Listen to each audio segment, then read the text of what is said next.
today.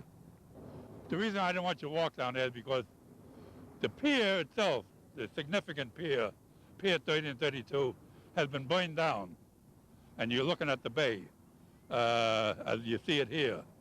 Also, across from the pier is Rincon Hill. And Rincon Hill was just a grassy little mountaintop where something like 2,000 people came down, stood up on that hill to watch the massacre take place there on July 4th and 5th. And consequently, the police tried to get them off the hill, and these are not strikers. These are just people, working people from the city. Just start picking up rocks and stones and throwing them at the cops. And the cops figured the only way to get them off was to burn them off. And they set all the grass on fire, smoked the people out, and eventually got them off the hill. So that is now the first leg of the Bay Bridge, as you can see it. So I don't want you to walk down there for that. So we'll go to the post office, and I want to introduce you to some beautiful art, some beautiful paintings that had it been up to the post office or the government, they would have got rid of a long time ago.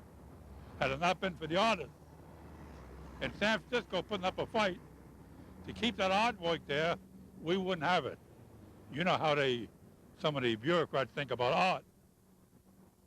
Garbage, Anyhow, you're going to see some beautiful paintings. It's sort of the history of California. No history could be complete without the atrocities, performed on people as well. Never mind all the good things. What about some of the bad things? Hey, welcome to the most significant post office in the country because it has some of the most beautiful murals you'll ever lay eyes on. And thanks to the people who organized this place, they saved them for us. Otherwise, they would have been thrown away. And here, more than anything else, I want to show you what we talked about the corruption and the degradation, the humiliation that the human being had to go through. You remember me telling you before about the corruption along the waterfront and what a job meant to some people. Here's the best example of it. In this piece of artwork, it's been displayed. You see here the corrupt boss grabbing as much as he can from some poor working stiff trying to get a job. And the eager hands ready to pay what little they can or what they can to get a job. And I think it's very well depicted in this particular photo here. The one over here, we tried to get Harry Bridges. And if you notice the face, we got him in that position as one who was preaching to the men that the only way they're going to get anything is by staying together, trusting each other, respecting each other, and getting rid of all the biases in a system that kept labor apart. And here he's telling them, stay in there, hang in there, we're going to make it, and giving them comfort. And of course, the men he's talking to, all wearing white caps, they personified the stevedore as we knew them in those days. The other one, of course, is a strike one. And the hawser line around the bit shows you the tightness of keeping ships tied to the dock, the club showing of the police department what they club people with, and of course the other showing Nick Bedoy and Sperry, the men who were killed, and then paying honor and respect to them. And I think this is one of our great pieces of artwork here, and I'm very happy that it's here to stay.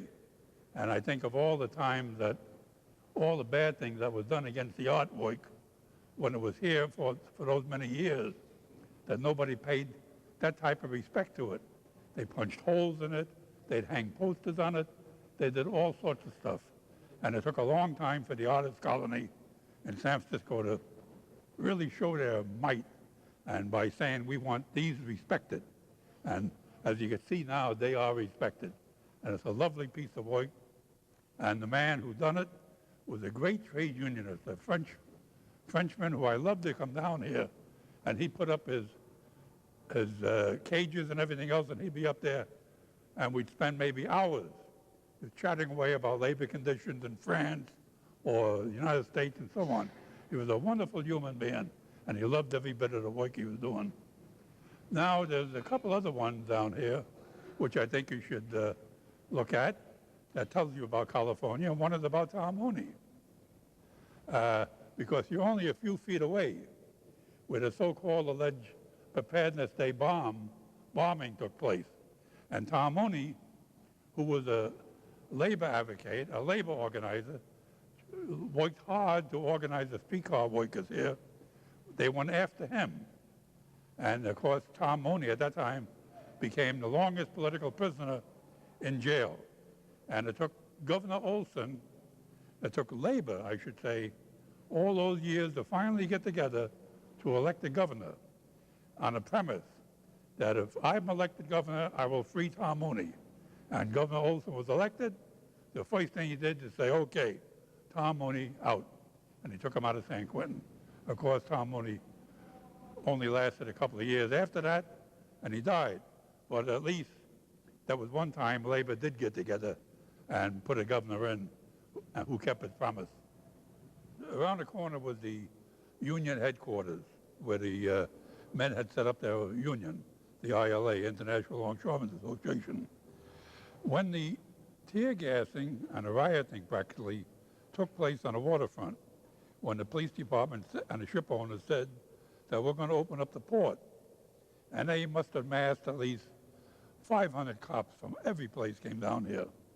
And they start tear gassing and clubbing guys, which started at Pier 42. And it worked itself all the way up here to Stewart Street here, where the men decided that their best refuge was to get into the Union Hall, that nobody would bother them. And so they packed the Union Hall up, and being a very hot day, the windows were open. Along come some cops in a car around the corner, looked up at the windows, seen them open, got out of the car, fired 2 canisters of tear gas through the window into the meeting hall.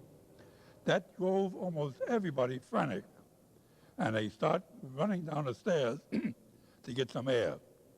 The first couple of guys out of the building, the cops were standing there, bang, bang, and they let go a volley of bullets, and the first 2 men hit the deck and bled to death right there within the next 5 minutes. And they were Howard, Sperry, and Bedoy. And I may add that Sperry had gone through World War I in the infantry, and Bedoy was a member of the Communist Party, and he had come down to show his solidarity with the maritime workers. And it was his day off. It was a cook. And he came down to put his time in on a picket line with the strikers. And he was one of the guys that got killed.